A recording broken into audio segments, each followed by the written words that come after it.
Hello and welcome students, welcome to our EVS session and today we are going to start our new lesson number 9. So our lesson number 9 is air. Air मतलब हवा. सबको मालूम है what is air और air जो है वो हमारे चारों तरफ प्रेजेंट होती है ना. ड्यू टू एयर, अगर एयर है इसलिए हम जिंदा है. एयर में जो ऑक्सीजन होता है स्टूडेंट्स वो हम ब्रीथ करते हैं.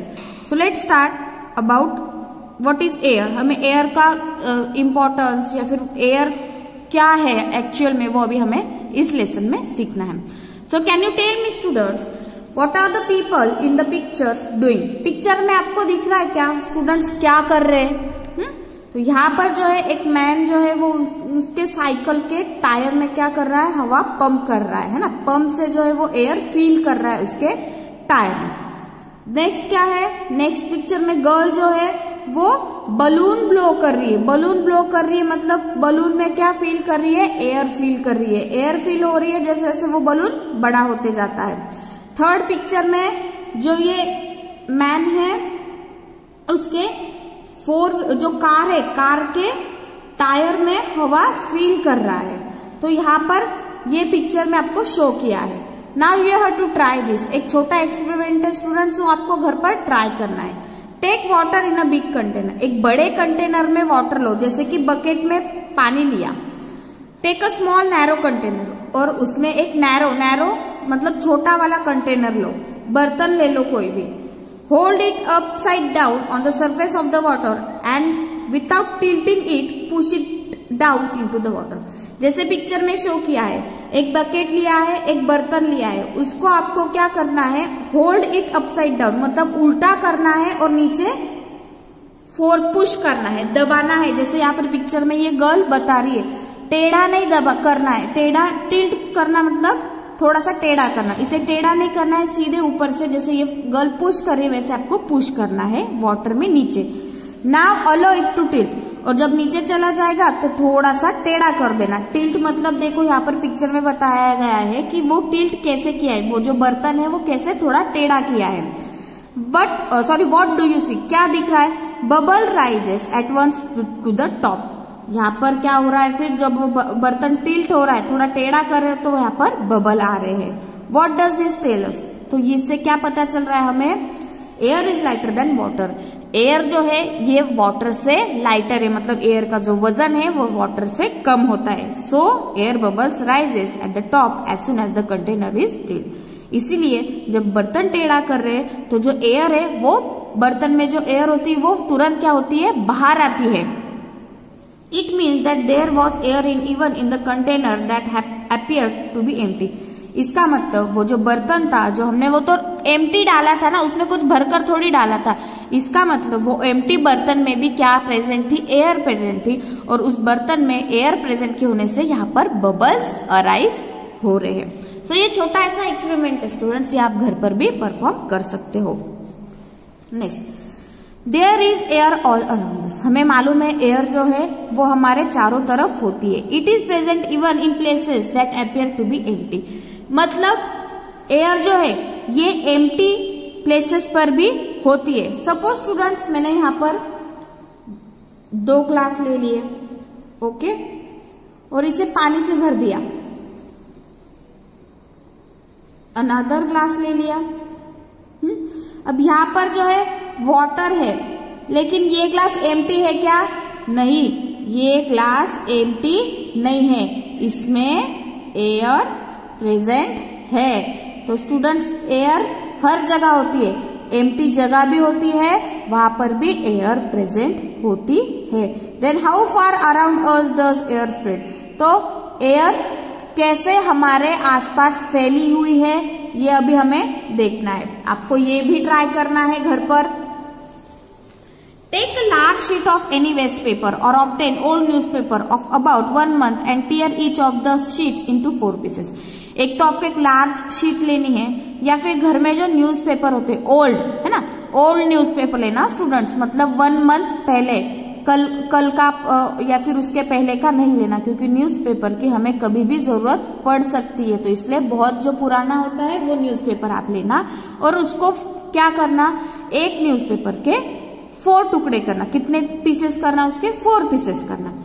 Now place these sheets of paper one at a time in a pile on the floor. आपको इस तरह से एक के ऊपर ऐसे पेपर रखना है। As the pile grows, है ना, पाइल मतलब ढेर बोलते हैं ना, जैसे वो गड्डी पेपर की बढ़ती जा रही है। Observe the difference between that can be seen in the layers of paper at the top of the pile and those near the floor. जैसे गड्डी बढ़ते जा रही है, आपको यह ऑब्जर्व करना है कि ऊपर के जो पेपर है उनका लेयर और एज कंपेयर टू जो नीचे सबसे नीचे वाले पेपर है उनका ऑब्जर्वेशन आपको करना है। तो देखते हैं ऑब्जर्वेशन में क्या दिखता है। When all the sheets have been placed, observe the difference in the upper and lower layer of the paper. जब सब शीट्स आपके रखना हो जाएंगे तो आपको ये देखना है कि ऊपर वाला जो लेयर है वो और नीचे वाला लेयर है, इन दोनों में क्या फर्क है। So, क्या देखने मिल रहा है students? What do you see? As we place more and more papers on the pile, the sheets at the lower level are pressed down by the sheets above them. तो हमें ये देखने मिल रहा है जैसे हम एक के ऊपर एक पेपर रखते जा रहे हैं तो नीचे वाला जो पेपर है वो क्या हो रहा है? धीरे धीरे प्रेस होते जा रहा है जैसे आप ऊपर पेपर रखते हो। आपके नोटबुक का ही देख लो, आपके यहाँ पर नोटबुक का जो है, अगर आप यहाँ पर इस नोटबुक में यहाँ पर है ना दिखेगा आपको ये सब जो पेपर की गड्डी, तो ये वाला जो है एज कंपेयर टू, आप इसे फोर्स करके दबा के नीचे रखे हो, एज कंपेयर टू इन पेजेस से ये पेजेस फोर्स कम रहेगा, ये ज्यादा प्रेस हुए होते हैं। Next, the distance between the papers in the lower part of the pile becomes less while the papers in the upper part to be further apart. मतलब स्टूडेंट्स देखो, the distance between the papers in the lower part, lower नीचे के हिस्से में जो distance है, मतलब ये वाले हिस्से में यहाँ पर पिक्चर में देखने को मिलेगा स्टूडेंट्स, यहाँ पर जो है लोअर लेवल में और ये अपर लेवल है, नीचे और ऊपर इन दोनों का जो डिफरेंस है, part of file becomes less while the papers in the upper part appear in the further. मतलब यहाँ का जो डिस्टेंस है, नीचे के दो पेपर है इनका डिस्टेंस कम रहेगा और ऊपर के जो दो पेपर है इनका डिस्टेंस ज्यादा रहेगा। क्यों? क्योंकि ऊपर के पेपर का वजन नीचे के पेपर पर आ रहा है और उस वजन की वजह से नीचे के पेपर दब रहे हैं, तो नीचे के पेपर दब रहे तो इन दोनों का डिस्टेंस कम रहेगा और ऊपर के दोनों पेपर का डिस्टेंस ज्यादा रहेगा, वो एक दूसरे से ज्यादा दूर रहेंगे। Yes, what does this tells? तो इससे क्या पता चल रहा है? The nearer sheet of paper is to the floor is greater, the greater is the number of papers above it. मतलब जो नियरेस्ट शीट ऑफ पेपर है, फ्लोर है, जमीन है, जमीन के ऊपर हम उस पेपर को रखेंगे तो greater is the number of papers above it, मतलब उसका डिस्टेंस धीरे धीरे कम हो जाता है जितना आप ऊपर पेपर बढ़ाते जाओगे। It means that the lower layers bear more weight than upper layers.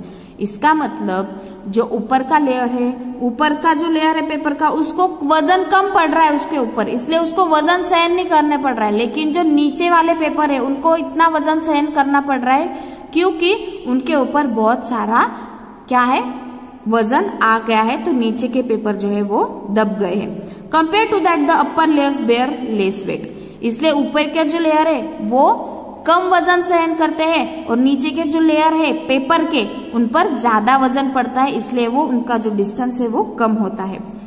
अब यही बात हमें एटमॉस्फेयर से रिलेट करनी है। देखो कैसे रिलेट करते हैं। The atmosphere, the earth on which we live is round in shape like a ball. हम जिस अर्थ पर, जिस धरती पर रह रहे, जो अर्थ है वो क्या है, शेप में राउंड है, बॉल की तरह। ये हम पहले से सीखते आ रहे हैं। There is air all around the earth, earth पर हर जगह पर एयर प्रेजेंट है। This covering of air around the earth is called the atmosphere. और जो अर्थ को जो कवर कर रही है एयर, उसे हम एटमॉस्फेयर बोलते हैं। जैसे कि द एयर अराउंड द अर्थ, मतलब ये अर्थ है, अर्थ के अराउंड ये जो एयर है इसे एटमॉस्फेयर बोलेंगे। सपोज ये अर्थ है, यहाँ पर पिक्चर ड्रॉ करेंगे अर्थ का। ओके, सपोज ये अर्थ है, जो अर्थ के जो साइड में ये एयर है ना, ये लेयर्स होते हैं एयर के, इसे एटमॉस्फेयर क्या बोलेंगे,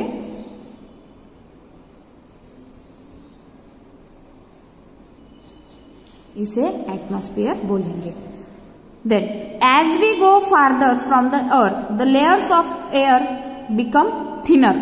मतलब ये ऐसे अर्थ है सपोज, है ना, और ये आजू बाजू में जो है ये क्या है, सारे लेयर है अर्थ के। जैसे जैसे आप अर्थ से दूर होते जाओगे वैसे वो एयर के जो लेयर है वो थिन मतलब पतले पतले होते जाएंगे। That is the layer of air closest to the earth are very close to each other while the ones at higher levels are not so close. The air at greater heights is rare. So देखो students, इसी की वजह से जो अगर हम अर्थ से close रहे तो हमें अच्छे से एयर मिलती है, जितने क्लोज रहोगे उतनी अच्छी एयर मिलेगी। धीरे धीरे अर्थ से दूर जाते जाओगे आपको एयर कम मिलने लगेगी। फॉर एग्जाम्पल हम अर्थ पर है, मतलब नीचे है अभी, है ना, जमीन पर, तो हमें सांस लेने में कोई दिक्कत नहीं हो रही है क्योंकि यहाँ पर एयर की जो लेयर है ये एकदम प्रॉपर है। लेकिन आप जैसे ही हाइट पर जाओगे, जैसे आप माउंटेन चढ़ोगे बहुत ऊपर, अर्थ से धीरे धीरे ऊपर जाओगे तो आपकी जो एयर की लेयर है वो कम होती जाएगी। जहां पर एयर की लेयर कम होगी सांस लेने में आपको दिक्कत होगी। तो आपने पिक्चर में या फिर मूवी टीवी पर ऑब्जर्व किया होगा, ये जो हिमालय माउंटेन जो एवरेस्ट चढ़ते हैं, है ना, तो ये जो लोग होते हैं ये अपने पीठ पर क्या करते हैं, ऑक्सीजन का सिलेंडर लेकर ऊपर जाते हैं। क्यों? क्योंकि वहां पर एयर क्या होती है, कम होती है, और एयर कम होने की वजह से वहां पर ऑक्सीजन की जो लेवल होती है वो कम होती है। तो आप जैसे ऊपर जाओगे ऑक्सीजन की एयर की लेयर धीरे धीरे कम होते जाएगी, और आप जैसे अर्थ से क्लोज रहोगे तो एयर आपको अच्छे से मिलेगी और आप अच्छे से ब्रीथ कर सकते हो। So this is about air and atmosphere. I hope students आज का सेशन आपको अच्छे से समझ में आ गया होगा। So we will end our session here. In next session we will meet with our new topic. Till then bye students.